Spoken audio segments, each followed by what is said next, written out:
Hello again from Metro Manila, the Philippines, Southeastern Asia. This brief video's title is Would Andrew Scheer be a better Prime Minister than Justin Trudeau? Or he at least has described himself as a true blue Tory, so a truly right-wing conservative, in contrast to the liberal centrist or even left-wing conservatives known usually as red Tories. He has claimed that not only should he become Prime Minister, scrap Canada's federal carbon tax, but that he would balance the budget, the federal budget, within 2 years. However, we cannot automatically trust a politician to deliver on such promises just because he or she has said it.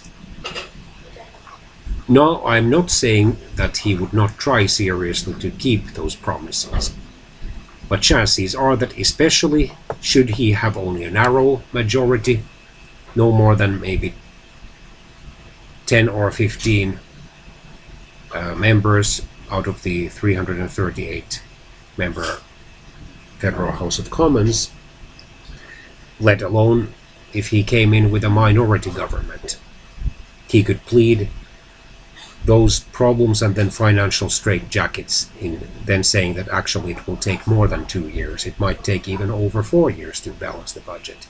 And especially if there was another economic downturn, for which quite likely he would blame, at least partly, his predecessor Justin Trudeau.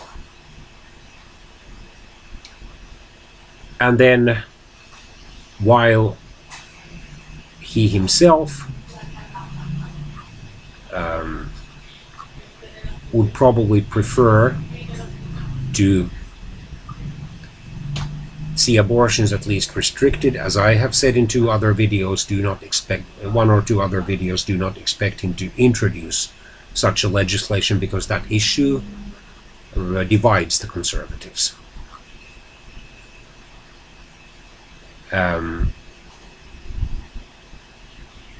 while he's trying to make sure that no racists, open racists at least, are tolerated in the Conservative Party, as was manifested in January 2018 in his decision to expel Conservative Senator Lynn Beyak from that parliamentary group after she kept one of her letters in circulation that suggested that Canada's native people want to get things for no effort. And then, if there are these sexual misconduct allegations, he's quick to, or tries to be quick to, condemn them. However, in February 2018, he declined to comment on the fate of those involved in the mishandling of the allegations against former Conservative member of the House of Commons, Rick Dykstra, or say whether those involved remain welcome into the Conservative Party. And then he wants to make sure that Canada will keep its special relationship with Britain after Britain leaves the European Union by the end of 2020. And he already visited Britain to that effect in March 2018 to lay the groundwork for Canada-Britain trade agreement.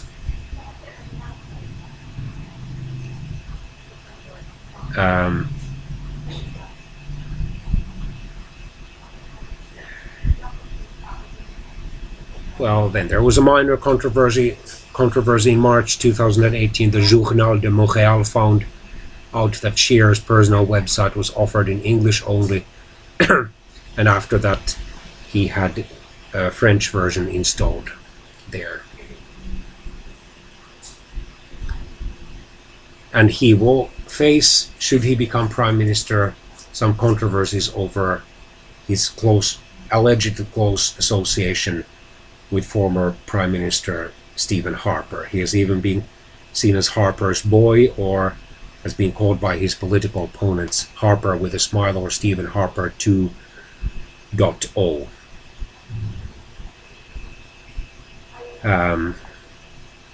And whether his socially conservative positions are then genuinely held or held for political advantage, we don't know. He has claimed that the late Canadian Prime Minister John Diefenbaker and British member of the European Parliament Daniel Hannan have influenced him politically. He also has been similar in his political positions and apparently actions with two provincial conservative premiers, Saskatchewan Premier Brad Wall and the new Ontario Premier Doug Ford. And he described US Senators Ted Cruz and Marco Rubio as strong conservative voices during the 2016 Manning Center conference. He says he wants to make maternity and parental leave less expensive for families, but then again, how will he pay for these? And he has promised to make employment insurance for parental and maternity benefits tax-free. Once again, how will he pay for these promises? And he wants to introduce a tax credit to families who send their children to private schools. Where is the payment? He also proposes raising the limit on how much employment income a parent can earn each week while on leave. He has vowed to remove that HST and goods and services tax from home heating bills and lower business taxes. But once again, how can he fulfill all these promises and even scrap the carbon tax and still manage to balance the budget? Would he answer like so many other right-wing politicians that once people get to keep clearly more of their own money, then gradually the budget will be balanced, even if he knew that not to be the case?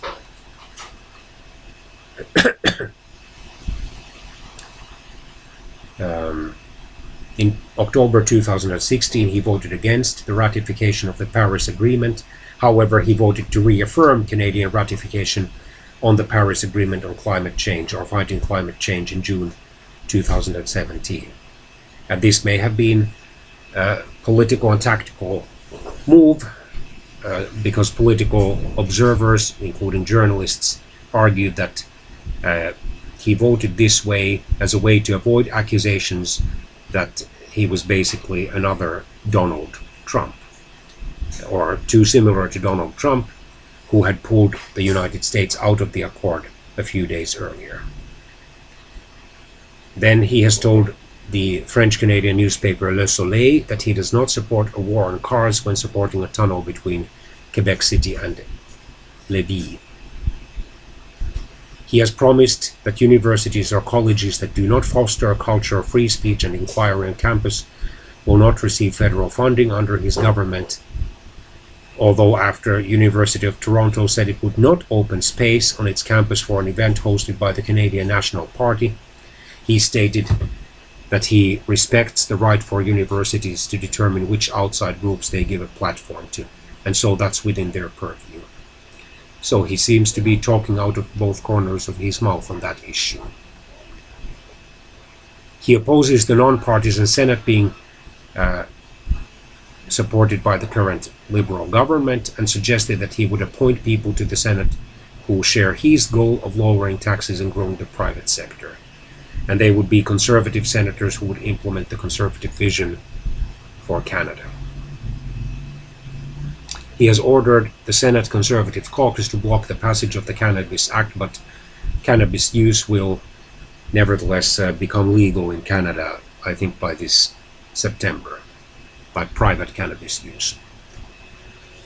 Interestingly, for someone who claims to be a real conservative, he has described himself as a feminist, and he has even supported a gender-diverse senior team, so he is not at least a traditional conservative who stresses the role division between genders and opposes legislated gender equality, because that would, for example, mean for those conservatives who are professing Christians and who believe that pastorship and even eldership in churches should be reserved exclusively for men.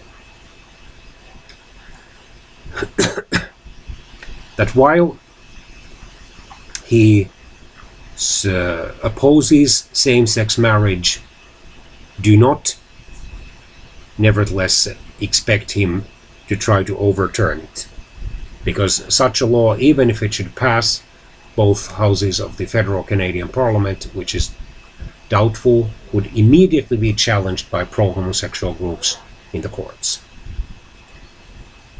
And it would of course require the Canadian Supreme Court to overturn its decision made already over 10 years ago legalizing same-sex marriage under the so-called privacy clauses or civil rights clauses of the Canadian Charter of Rights and Freedoms. And he has to some extent flip-flopped on the issue, because in 2016 he supported the removal of traditional definition of marriage from the Conservative Party policy book, probably in order to appear as a harmonizer between those conservatives who are social conservatives and support the traditional definition of marriage as the union of one man and one woman for life, and those who are social liberals and who believe that it doesn't matter if the couples are of the opposite sex or of the same sex as long as they are committed to each other. While he is considered pro-life by the Campaign Life Coalition, he has already said that he would not reopen the abortion issue if elected as Prime Minister.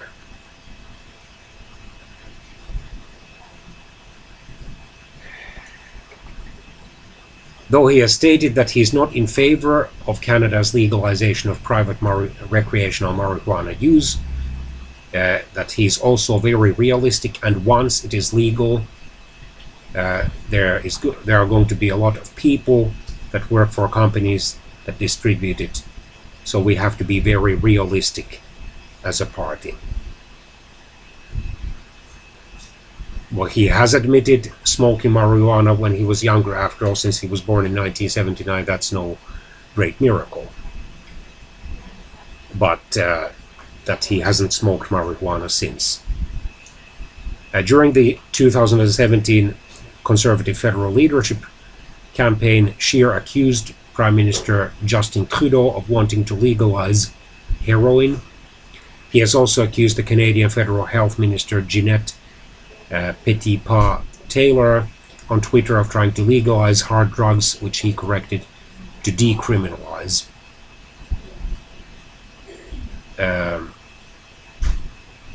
He obviously wants to have close relationships with various countries, including Canada, including the United States. And in February 2018, he stated that should the Conservatives win the next federal election, they would recognize Jerusalem as Israel's capital, something that in 1979 then Progressive Conservative leader Joe Clark promised to do, but then withdrew because various Arab countries threatened to break off or at least suspend their diplomatic relations with Canada, or at least reduce their oil shipments to Canada. On immigration, he has said that he wants to prioritize helping those he considers the most vulnerable refugees, namely religious minorities like Christians in the Middle East who face death for conversion away from Islam. And he prefers to help refugees integrate through private sponsorship instead of government sponsorship. And he claims that the current refugees struggling to find housing, jobs, and language training are having those problems because the Liberal Party allegedly has used a devastating tragedy for political purposes. And he then expressed openness in February 2018 to support the Quebec Premier Philippe Couillard's proposal, which is based on 5 conditions, which are the codification of a distinct society.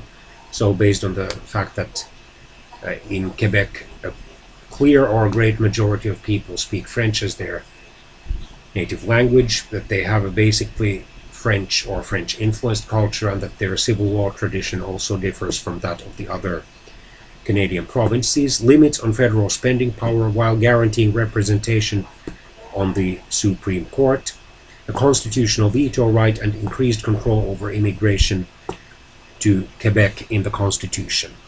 In May 2018, he has promised to advocate a robust Quebec nationalism, give Quebec more control over immigration and culture, as well as collecting, then transferring their federal income tax. One just wonders how much he's going to foster a sense of united national identity in Canada as a result, but good luck to him. So do not expect miracles from a possible future Prime Minister Andrew Scheer, while I genuinely hope that he will do clearly better than the current Canadian Prime Minister Justin Trudeau. We have to manage expectations concerning him and his party.